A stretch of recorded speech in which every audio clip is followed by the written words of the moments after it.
कैसे हैं आप सभी? मुझे आशा है कि आप सभी अच्छे और प्रसन्न होंगे। चलिए आज हम पढ़ते हैं पाठ 16 पंचवट। इससे पहले पढ़ते हैं हम पाठ परिचय। प्रस्तुत कविता में कवि ने प्राकृतिक सौंदर्य का वर्णन किया है। ओके, आइए कुछ करके सीखें पंचवटी का क्या अर्थ होता है।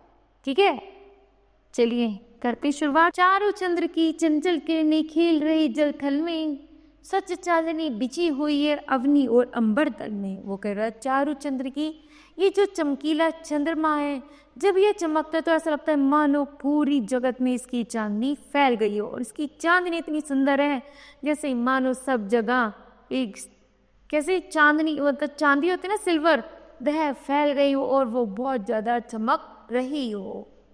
पुलक प्रकट करती है धरती हरे तृणों की नोकों से, मानो झूम रही है तुरुभी मंद पवन के झोंकों से।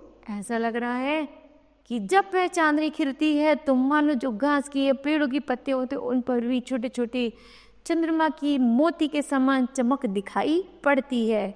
और जब हवा साथ में चल रही है ऐसा लग रहा है वो पत्ते उन हवाओं के साथ उस चांदनी में झूल रहे हो।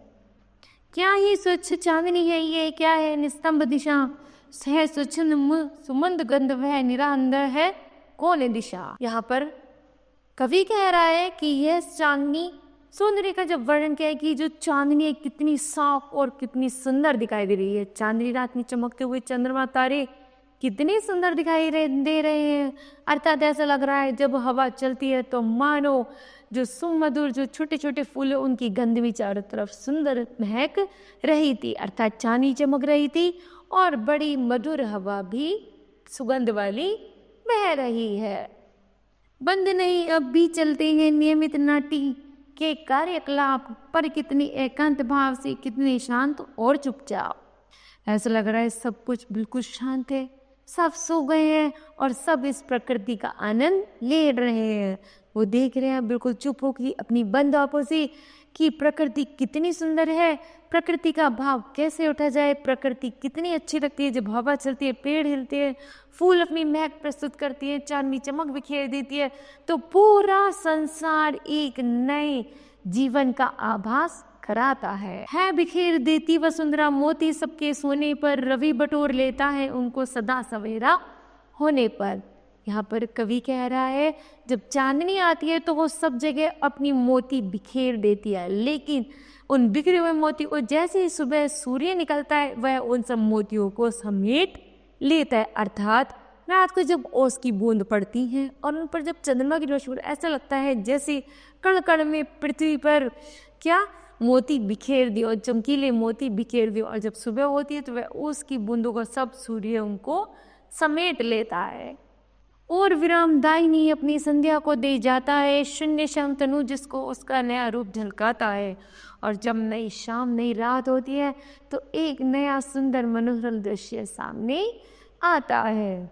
सरल तरल जिन तहीन कणों से हंसी हर्षित होती है, अति आत्मीय प्रकृति हमारे साथ उन्हीं से रोती है। यहाँ पर कवि कह रहा है जब प्रकृति को ये लगता है प्रकृति हंसी है तो माना सब कुछ हंस रहे हैं, और जब कभी प्रकृति में चंद्रमा नहीं चमकता सब कुछ रात होती है, ऐसा लगता है मानो रात भी अब रो रही है।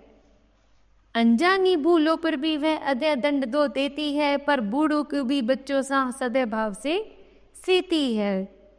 यहाँ पर कवि ने बताया है कि प्रकृति हमेशा बूढ़ों और बच्चों को सदा एक समान मानती है। जैसे बच्चों का दिल होता है एक मिनट में 1 मिनट होते, वैसे ही बूढ़ों का दिल भी बन जाता है। वृद्ध होने पर बूढ़ों का दिल भी ऐसे ही बन जाता है जैसे हमारे छोटे बच्चे, 1 मिनट में रोना 1 मिनट में हंसना, है ना। तो इसलिए प्रकृति हमेशा उनका साथ देती है और उन्हें चाहती है कि हमेशा वो हंसी खुशी के साथ रहें और प्रकृति की चमक से रूबरू होते रहें। गोदावरी नदी का तट है ताल दे रहा है अब भी, चंचल जल कल कल कर मानो तान ले रहा अब भी। और वो कह रहे हैं कि जो प्रकृति से जो ये जल बह कर के आ रहा है, गोदावरी नदी का जो जल बह कर के आ रहा है, ऐसा लग रहा है मानो उसमें से एक नए स्वर का ध्वनि का आगमन हो रहा है। ऐसा लग रहा है वह तान के साथ बहता चला रहा है और एक नई तान हमारे मधुर गानों में सुना रहा हो। नाच रहे हैं अब भी पत्ते मन से सुमन महकते हैं, चंद्र और नक्षत्र ललकार लालत भरे लहते हैं। वो कह रहे हैं जब पृथ्वी बहुत खुश होती है, नदियाँ अपने नए वेग से बहती हैं, ताल लगाती हैं, तो ऐसा लगता है प्रकृति नाच रही है। और जब प्रकृति नाचती है तो पेड़ फूल पत्ती सभी नाचने लगते हैं और एक नया मनोरम दृश्य हमारे सामने आ जाता है। आंखों की आगी हरियाली रहती है हर घड़ी, हाँ जाता झाड़ी नहीं गिरती है झरनों की झड़ी। हाँ, वो कह रहे हैं कि जब इन जंगलों में वनों में जब ऊपर ऊंचे पहाड़ों से झरने गिरते हैं, पानी की बरसात होती है, तो इतना मनोरम इतना सुंदर दृश्य लगता है कि मैं उनका वर्णन भी नहीं कर पा रहा हूँ। मैं बता नहीं सकता कि वह दृश्य कितना सुंदर होता है। जब झरनों से पानी गिरता है और वो पेड़ों में बहता हुआ आगे बढ़ जाता है तो उसकी स्वर तान लय कितनी मधुर और कितनी मीठी लगती है। वन की एक एक हिमकणिका जैसे सरस और शुचि है, क्या सौ नागरिक जनों की वैसी विवेदम में रुचि है।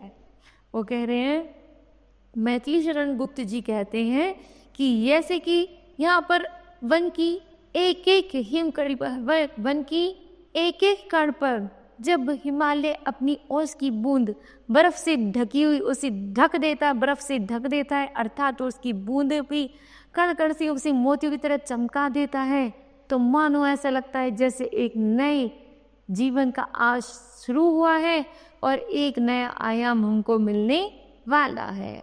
ठीक है, तो बताओ बच्चों, आपने इन पंक्तियों से क्या सीखा? तो हमने सीखा प्रकृति की सुंदरता के बारे में और सीखा कि हमें जब भी आगे बढ़ना एक नए मधुर और तान के साथ आगे जीवन में बढ़ना है।